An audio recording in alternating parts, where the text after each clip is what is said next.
Des del punt de trobada a les Drassanes, el 3C proposa un itinerari per la muntanya de Montjuïc ple de curiositats i anècdotes. Si m'acompanyeu... Primera parada. I d'aquí, del portal de Santa Madrona, es conta una llegenda. Una llegenda que és important que la sapiguem perquè Santa Madrona surt com la salvadora de la muntanya de Montjuïc. La qüestió és que un dia el diable, despitat per la gran devoció que la ciutat de Barcelona tenia per Santa Madrona, va decidir un dia minar la muntanya per tirar-la en l'aire, aterrar els ciutadans i així destruir l'ermita que hi havia allà a Montjuïc. Llavors els diables es van reunir allà davant, que hi havia les hortes de Sant Bertran, i allà van començar a obrir una llarga mina per la muntanya per tirar-la en l'aire. I llavors Santa Madrona va sortir de l'ermita, va fer la senyal de la creu i tots els diables van sortir amb la cua entre les cames. Continuem el viatge. Doncs des que hem sortit des d'allà a la muralla fins aquí, aquesta zona d'aquí que veieu amb terrasses, ara és un parc, però antigament tota aquesta zona eren hortes. Perquè diguéssim que, clar, els límits de la ciutat acabaven allà i tot això eren les afores de Barcelona i era com l'espai que la gent utilitzava per fer, com si diguéssim, una cabanya i el seu hortet.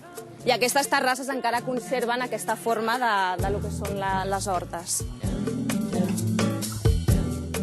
Bueno, i us volia ensenyar una mica.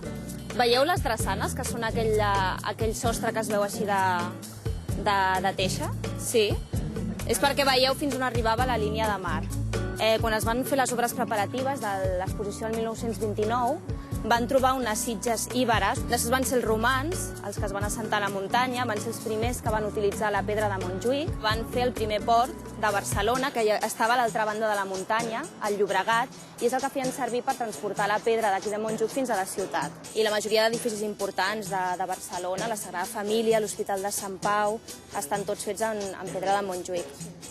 Quan s'estaven fent unes excavacions al terreny del Tir Nacional, que és el Fossar del Castell, es van trobar 171 tombes jueves. I a partir d'aquí han deduït els estudiosos que el terme de Montjuïc ve del llatí Montjudaicus, Mont Jueu.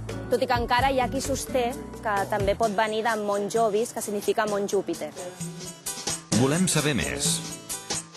Hi havia una cova, que era la més gran, que li deien Cova Gran.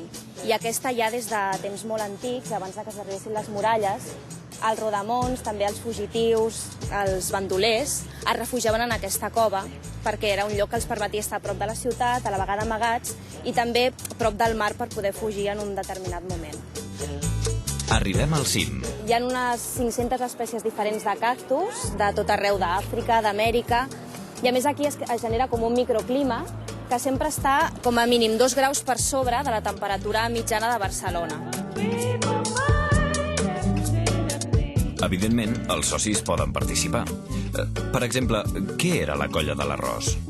Això és a finals del segle XVIII-XIX, que es juntaven aquí a la Casa Balaguer, que avui és el Museu Etnològic, i es reunien a fer un arròs. Per això es deien la colla de l'arròs. Però a part d'això també els agradava molt filosofar i eren com molt idealistes i discutien maneres de fer el món millor. L'origen diuen que va ser descoberta el 1855 per un gat, que va ser el que va començar a desenterrar i va treure l'aigua.